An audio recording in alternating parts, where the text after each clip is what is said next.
નમસ્કાર, હું છું ગોપી ગાંગર અને આપ જોઈ રહ્યા છો નિર્ભય ન્યૂઝ. આપણી સાથે અત્યારે આમ આદમી પાર્ટીના ગોપાલ ઇટાલિયા જોડાઈ ગયા છે, કારણ કે ગઈકાલે જે રીતે એમને પટ્ટા માર્યા હતા અને ત્યારબાદ આજે ગુજરાતની અંદર સૌરાષ્ટ્રમાં ખાસ કરીને મોરબી અને રાજકોટ આ બે જગ્યાએ બે અન્ય યુવકોએ પોતાની જાતને પટ્ટા માર્યા છે. અમરેલીમાં પત્રિકા કાંડ થયો તેને લઈને જે સમાચાર આવ્યા હતા, ત્યારબાદ આ ઘટનાક્રમ પણ આપણી સામે આવ્યો. ગોપાલભાઈ, શું કહેશો આજે જે, કારણ કે આ તો તમે એક નવો ચેલો પાડી દીધો.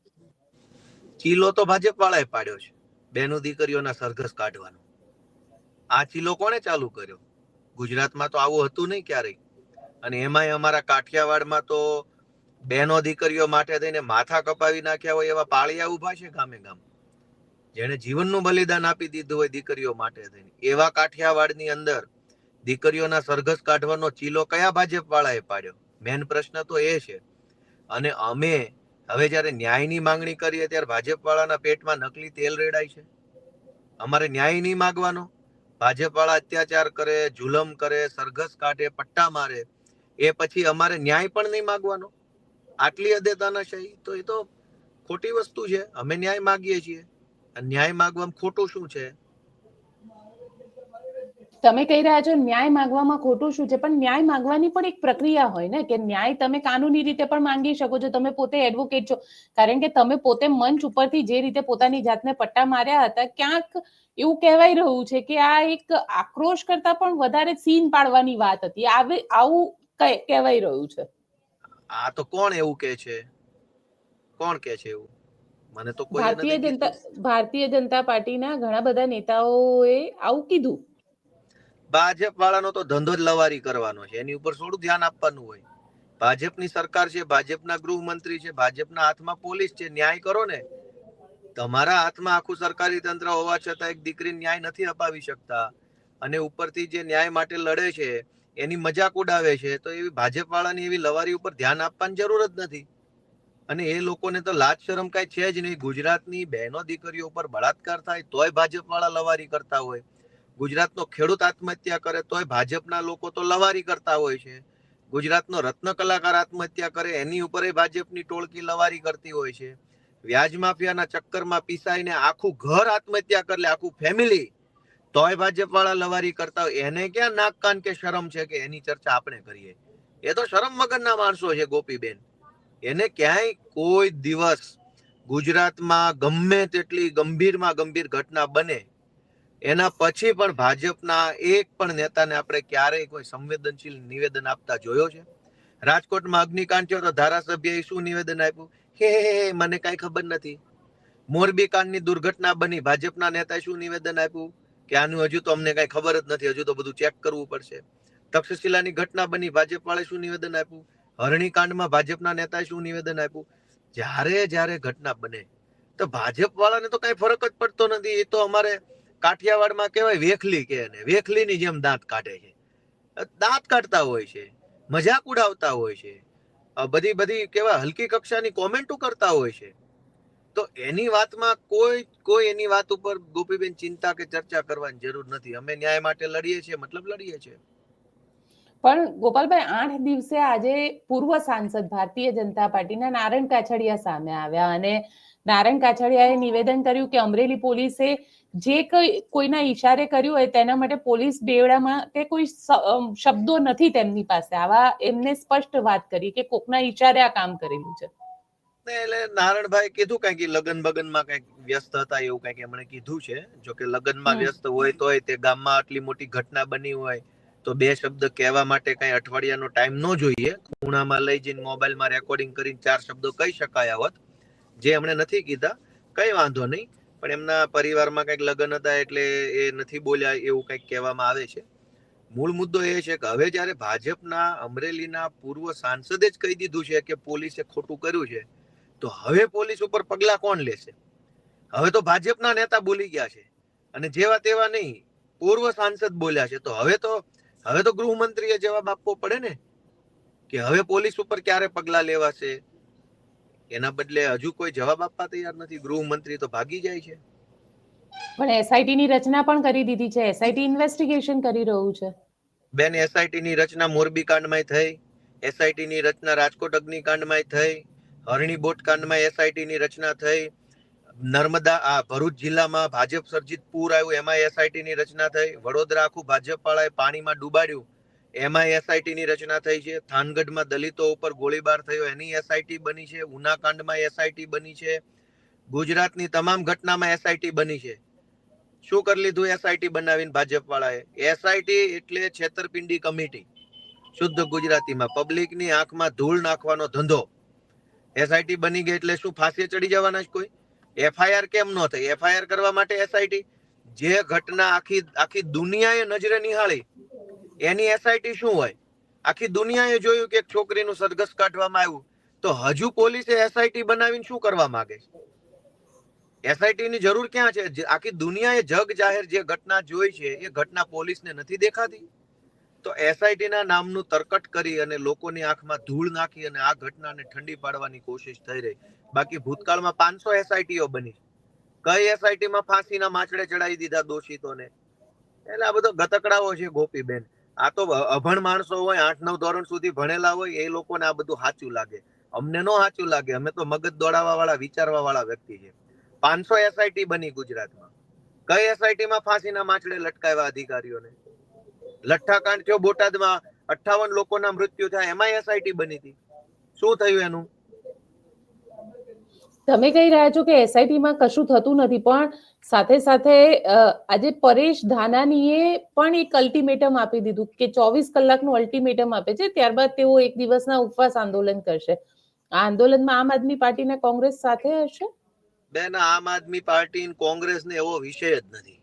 આ વિષય માનવતાનો છે. આ વિષય સામાજિક રીતે તમારી અંદર કેટલી સંવેદનશીલતા વધી છે ને એ માપવાનો છે. તમારી અંદર માણસ નામનું તત્વ જીવે છે કે મરી ગયું છે એ માપવાનો આ વિષય છે. આમાં કઈ ભાજપ કોંગ્રેસ આપ હોવું ન જોઈએ. અમારી અંદર માનવતા જીવે છે તો અમે ન્યાય માટે લડીએ છીએ, જે લડતા છે અને અમારો ટેકો છે. આમાં પાર્ટી બાટી કઈ હોય જ નહીં. પાર્ટી શું હોય? બહેનો દીકરીઓની ઇજ્જત કરતા પાર્ટી મોટી હોય જ નહીં ક્યારેય. પણ સાથે ગોપાલભાઈ, અહીંયા સવાલ એ પણ થઈ રહ્યો છે ને કે જે રીતે આ આખો ઘટનાક્રમ સાથે આવ્યો, પાયલબેને કીધું કે મને પટ્ટેથી મારવામાં આવી, એસઆઈટી નું નિમણૂક કરવામાં આવી, એસપી નું નિવેદન આવે છે કે રિકન્સ્ટ્રક્શન કરતા હતા, પણ મારવાની ઘટનાને તમે કઈ રીતે? કારણ કે જે રીતે એક મહિલાને મારવી, અને કદાચ બની શકે કે કોઈ વસ્તુ બોલાવવા માટે કે કશાક માટે પ્રેશરાઇઝ કરવામાં આવ્યા હોય. મારું એ જ કહેવાનું છે બેન કે કોઈ પણ ઘટના હોય, પોલીસે એક નિર્દોષ દીકરીને મારવી શું કામ જોઈએ? અને હવે એ વાતને તો ભાજપના પૂર્વ સાંસદે ટેકો આપી દીધો છે કે પોલીસે ખોટું કર્યું છે. તો હવે તો આ મુદ્દો એટલો જ વધ્યો છે કે પગલા ક્યારે લેવા છે? જે લોકોએ ભાજપના નેતાઓના કહેવાથી દીકરી ઉપર અત્યાચાર કર્યો છે એની સામે પગલા ક્યારે લેવા છે? હવે તો એ મુદ્દો છે.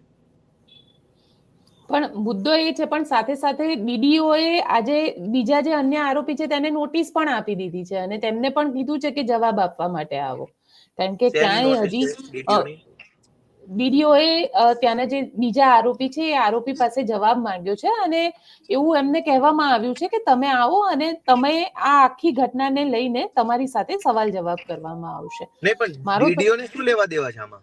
આ આખી ઘટના ડીડીઓ ક્યાંથી આવ્યો? ડિસ્ટ્રિક્ટ ડેવલપમેન્ટ ઓફિસરે નોટિસ ઇસ્યુ કરી છે અને આરોપીના નામ સાથેની આ નોટિસ ઇસ્યુ કરવામાં આવી છે.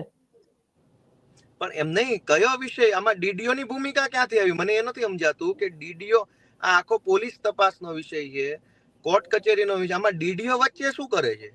મને સમજાણું નહીં. બિલકુલ, હું તમને અત્યારે એક બીજું પણ નવું આવ્યું છે. સરકાર તરફે પાટીદાર પીડિતા યુવતીનું બીએનએસએસ કલમ 189 નો રિપોર્ટ થયો નામંજૂર. જે પેલો તે દિવસે બધા બધાએ ભાજપની નક્કી ચડ્ડી કર્યું. અને સમાજનો શર્ટ પહેરીને બધાએ મીટિંગ કરી હતી અને કીધું કે કેસ પાછો ખેંચવામાં આવશે. એ રિપોર્ટ તો નામંજૂર થયો કોર્ટમાંથી. જી, તો તે દિવસે જે બધા મોટી મોટી ફિલોસોફી કરતા હતા એને પૂછવું જોઈએ કે ભાઈ શું થયું તમારા રિપોર્ટનું, કેમ નામંજૂર થયો? એકચ્યુઅલી કાયદા પ્રમાણે બીએનએસએસ કલમ 189 અથવા એ જ જગ્યાએ જૂની કલમ CRPC ની કલમ 169 પ્રમાણે કોઈ રિપોર્ટ પોલીસ કોર્ટમાં આપે તો એ નામંજૂર કરવાની કોર્ટની સત્તા જ નથી. છતાંય નામંજૂર થાય છે અને સરકારી વકીલો તમાશો જુએ છે. નામંજૂર બેન પ્રેયર હોય ને એ નામંજૂર થાય. પ્રેયર અદાલતમાં માણસ છે ને બે વસ્તુ જાય, એક રિપોર્ટ જાય અને એક પ્રેયર જાય. પ્રેયર એટલે માંગણી, દાદ. આપણે અદાલત પાસેથી કંઈક માગીએ, જામીન માગીએ, રિમાન્ડ માગીએ, બીજું માગીએ, ત્રીજું, તો કંઈક માગીએ ને એ મંજૂર થાય અથવા ના મંજૂર થાય. આ રિપોર્ટ છે. રિપોર્ટ છે એટલે અહેવાલ છે. અહેવાલ છે એટલે માહિતી છે. માહિતી ના મંજૂર કેવી રીતે થાય? પોલીસે ખાલી તપાસના અંતે એવી કોર્ટને જાણ કરી છે કે ભાઈ આ દીકરીનો ગુના સંદર્ભે કોઈ ભૂમિકા નથી, આ દીકરીએ કંઈ ખોટું કર્યું નથી, આ દીકરી સામે કોઈ પુરાવા નથી, જે આ અહેવાલ અદાલતને આપીએ છીએ એને રિપોર્ટ કહેવાય. 189 BNSS 189 નો રિપોર્ટ. રિપોર્ટ છે, ઇન્ફોર્મેશન છે. ઇન્ફોર્મેશન ના મંજૂર કેવી રીતે થાય મને નથી સમજાતું. માંગણી ના મંજૂર થાય, પ્રેયર ના મંજૂર થાય, દાદ માગો તો ના મંજૂર થાય, અહેવાલ આપો એ ના મંજૂર કેવી રીતે થાય? છતાંય હાલે છે તમાશો. 8 પાસ મંત્રી, નથી કેતા અંધેરી નગરી ગંડુ રાજા, આ એવું છે બધું હાલે છે, ધમધોકાર હાલે છે. વળી તમે તો નવું લાવ્યા, કઈક ડીડીઓ વચ્ચે આવ્યો. હવે આમાં ડીડીઓ કેમ આવ્યો તો મને હજુ સમજાતું નથી. ડીડીઓ આમાં કેવી રીતે એમ? જેની અંદર લખવામાં આવ્યું છે ગુજરાત પંચાયત અધિનિયમ 1993 ની કલમ 59 એક અન્વયે કારણ દર્શક નોટિસ આપવામાં આવી છે, જે ડિસ્ટ્રિક્ટ જિલ્લા પંચાયતના ડિસ્ટ્રિક્ટ ડેવલપમેન્ટ અધિકારીએ આપવામાં આવી છે. હા, બરાબર. હવે હું તમને ગોપીબેન મજાની વાત કહું. હું સમજી ગયો તમે કાયદો કલમ નામ બોલ્યા ને, તો આ જે ગુજરાત પંચાયત અધિનિયમની કલમ 59 જે છે એ કોઈ ચૂંટાયેલા વ્યક્તિને પોતાના પદ ઉપરથી હટાવવા માટેની કલમ છે. એટલે કે સરપંચ હોય કે જે કાંઈ હોય તે. ડીડીઓ એ આરોપીને નોટિસ આપી છે, કેમ કે આરોપી સરપંચ હશે ગામના, કોઈ ગામના. એટલે એ સરપંચને એના હોદ્દા ઉપરથી હટાવવા માટેની સત્તા ડીડીઓ ને મળેલી છે. એટલે ડીડીઓ એ પોતાની સત્તાના ભાગરૂપે આરોપીને નોટિસ આપી છે. પણ ડીડીઓ 8 પાસ છે કે શું છે મને નથી સમજાતું. કે આ બધાને ભાજપની દલાલી કરવાની એક રોગ લાગ્યો, ચેપી રોગ. ડીડીઓ દલાલી કરે છે ભાજપની. શરમ નથી આવતી એને? આરોપી જેલમાં છે, એને નોટિસ કાઢી 3 દિવસમાં જવાબ રજૂ કરો. ડીડીઓમાં બુદ્ધિ છે કે 8 પાસ છે? કેવી રીતે જેલમાંથી માણસ 3 દિવસમાં જવાબ રજૂ કરશે? મને એનો કોઈ લોજિક સમજાવે. તો આ 8 પાસની દલાલી કરવા વાળા લોકો ડીડીઓ ને એસપી ને કલેક્ટરો થઈને બેઠા છે. ગુજરાતને તો હવે બેન ભગવાન બચાવે, મારો ભોળાનાથ બચાવે. બુદ્ધિ વગરની ટોળકી સરકારોમાં બે ડીડીઓ ને એટલી બુદ્ધિ નહીં હોય અમરેલીના ડીડીઓ ને કે આરોપી જેલમાં છે, તું ભાઈ 3 દિવસની નોટિસ શેનો કાઢે છો? જેલમાંથી કેવી રીતે 3 દિવસમાં માણસ જવાબ આપવા આવશે? અને ગુજરાતમાં બળાત્કારના, ચોરીના, ભ્રષ્ટાચારના આરોપ લાગ્યા હોય એવા અનેક લોકો ભાજપમાંથી સરપંચ થઈને બેઠા છે. ત્યાં તો નોટિસ તો નથી જતી. અહીં તો ફટાફટ. એટલે ડીડીઓ દલાલી કરે છે. ભાજપની આટલી હદે દલાલી, ડીડીઓ દલાલી કરે, એસપી દલાલી કરે. બેન ક્યાં જવું ન્યાય માંગવા? તમે વિચારો. મને આરોપી આરે કાંઈ લેવા દેવા નહીં. એને ફાંસીએ ચડાવી દેતો મને કાંઈ વાંધો નથી. હું એને ઓળખતો નથી, મારા કોઈ હગા નથી. પણ ડીડીઓ દલાલી છે નહીં કરે છે? અમરેલી ડીડીઓ ભાજપની દલાલી કેમ કરે છે? 3 દિવસમાં જવાબ આપો. સરપંચને પદભ્રષ્ટ કરવાની ગુનો સાબિત થઈ ગયો, એફઆઈઆર થઈ એટલે તમે હટાવી દો છો. તો એવા તો કેટલાય સરપંચો ઉપર રોડ રસ્તાના કામોના ભ્રષ્ટાચારની અરજીઓ થઈ છે, ગટરના કામના ભ્રષ્ટાચારની અરજી થઈ છે, પાણીની ટાંકી, સ્મશાન, બ્લોકના કામમાં ભ્રષ્ટાચાર થયો હોય એવા અનેક સરપંચો ઉપર અરજી થઈ છે. તો તમે નથી એને હટાવતા, કેમ કે ભાજપના માણસો હોય. અને આ સરપંચે ભાજપમાં રહીને ઘણું ખોટું કર્યું છે, ત્યારે ડીડીઓને વાંધો નહોતો. બેટા શું તમાશો હાલે? તમે કોઈ પૂછો તો ખરા ડીડીઓને ફોન કરીને કે ભાઈ આ તમારા બાપાની પેઢી નથી કે મન ફાવે ત્યારે 3 દિવસમાં નોટિસ આપ? કેવી રીતે જેલમાંથી નોટિસનો જવાબ આવશે? મને એમ સમજાવો કોઈ. પણ સવાલ એ છે ને ગોપાલભાઈ કે પાટીદારો હવે, કારણ કે સૌરાષ્ટ્રની અંદર પાટીદારો આ મુદ્દાને લઈને ઘણી બધી ચર્ચા થઈ. એ બધાની વચ્ચે કરસનભાઈનું પણ એક નિવેદન આવ્યું અને કરસનભાઈએ પાટીદાર આંદોલનની વાત કરી કે પાટીદાર આંદોલનથી પાટીદારોને શું ફાયદો થયો. તમે શું માનો છો કે આ મુદ્દાને ડાયવર્ટ કરવાની વાત છે? હવે બેન આમાં બહુ જાજુ બોલીએ ને એ સારું નહીં. રૂપિયાવાળા લોકોએ સમાજને બાનમાં લીધો છે. જેની પાસે 2 નંબરના એક હદ કરતા વધારે રૂપિયા આવી ગયા છે, 500, 700, 800, 1000 કરોડ, એ લોકોએ સમાજને બાનમાં લીધો છે.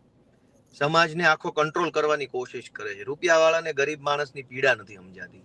છેવાડાનો એક ખેડૂત જેની પાસે 1 એકર, 2 એકર, 5 એકર જમીન હોય એવો ખેડૂત બચારો લોહીના આંસુએ રડે છે કેમ કે પૂરતું ઉત્પાદન નથી થતું, થોડું ઉત્પાદન થાય એનો પૂરો ભાવ નથી મળતો, સંગ્રહ કરવાની વ્યવસ્થા નથી, ખેતરમાં પાણી નથી, મોટો ધંધો કરી શકે એવું રોકાણ નથી, ભણવા ગણાવવા માટે બાળકોને ભણાવવા હોય તો પૈસા નથી. હજારો લોકો આવું જીવન જીવે છે. એની પીડા કોઈ રૂપિયાવાળાને સમજાતી નથી અને બધા જ રૂપિયાવાળા ભાજપની દલાલી કરે છે. હવે એસપી અને કલેક્ટરો જો ભાજપની દલાલી કરતા હોય બંધારણીય હોદ્દા પર બેસીને, તો રૂપિયાવાળા લોકો તો કેટલી હદે એજન્ટ બનીને ફરતા હોય. તો આ રૂપિયાવાળા લોકો સમાજના વિચારોને કંટ્રોલ કરવાની કોશિશ કરે, સમાજના મુદ્દાઓને કંટ્રોલ કરવાની કોશિશ કરે. નાના માણસના ઘરે પીડા આવે એટલે એક રૂપિયાવાળો કંઈક વિચિત્ર વાત બોલીને ભાગી જાય એટલે ટીવીમાં પછી નવો મુદ્દો ચાલુ થઈ જાય. એટલે જે કાંઈ રૂપિયાવાળા લોકો છે એને સમાજની પીડા બેન નથી પડી. ગરીબ અમે છીએ, અમને ગરીબોની પીડા છે, ગરીબીમાં કેટલી તકલીફ પડેનું એના લાઈવ એક્ઝામ્પલ અમે પોતે છીએ. અમે ગરીબીને જીવીએ છીએ આજની તારીખમાં બેન.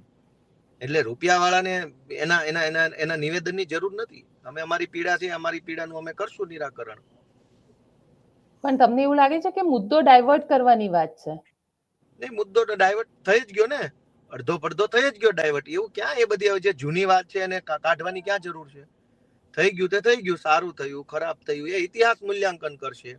ચૂંટણીઓ ઉપર ચૂંટણીઓ આવીને 2015 પછી અનેક ચૂંટણીઓ આવી, એમાં જનતાએ જે નિર્ણય લેવા જેવો એ લીધો. અને સ્કૂલની ચૂંટણીઓ આવી, એપીએમસીની આવી, કોઓપરેટિવ બેંકની આવી, દૂધ મંડળીઓની આવી, યુનિવર્સિટીઓની ચૂંટણીઓ આવી, અનેક ચૂંટણીઓ આવી. લોકોએ નિર્ણયો લીધા અને સાબિત કરી દીધું શું સાચું હતું શું ખોટું હતું. હવે જે વાત પૂરી થઈ ગઈ, જૂની થઈ ગઈ, અને અત્યારે વચ્ચે લાવવાની ક્યાં જરૂર છે? તમને લાગે છે કે પોલીસની વિરુદ્ધમાં કાર્યવાહી થશે? કારણ કે અત્યાર સુધી તો પોલીસ સામે ફરિયાદ પણ નોંધવામાં નથી આવી. બેન, ભૂતકાળમાં 100 ઘટનાઓ બની હશે જેમાં પોલીસે ખોટું કર્યું હોય. તમે મને એમ કહો, ક્યારે તમે એવું જોયું પોલીસ સામે પગલા લેવાયા? ભૂતકાળના 10 વર્ષમાં ક્યારેય પોલીસ સામે આકરા પગલા લેવાયા હોય તો હું એવી આશા રાખું કે હવે અમરેલીમાં લેવાશે. કોઈનું કઈ, બધા બેફામ બની ગયા છે. ભાજપના નેતા અધિકારીઓને છાવરે, અધિકારી ભાજપના નેતાને છાવરે, અને બેયની દુકાન હાલે છે વર્ષોથી. ગુજરાતનો આત્મા સૂઈ ગયો છે, જે જગાડવાની મેં ગઈકાલે કોશિશ કરી કે આત્મા જાગે તો ન્યાય મળશે. બાકી નેતા અધિકારીને બચાવે, અધિકારી નેતાને બચાવે, જનતાનો થાય મરો. બિલકુલ ગોપાલભાઈ, આપ અમારી સાથે જોડાયા એના માટે આપનો ખૂબ ખૂબ આભાર.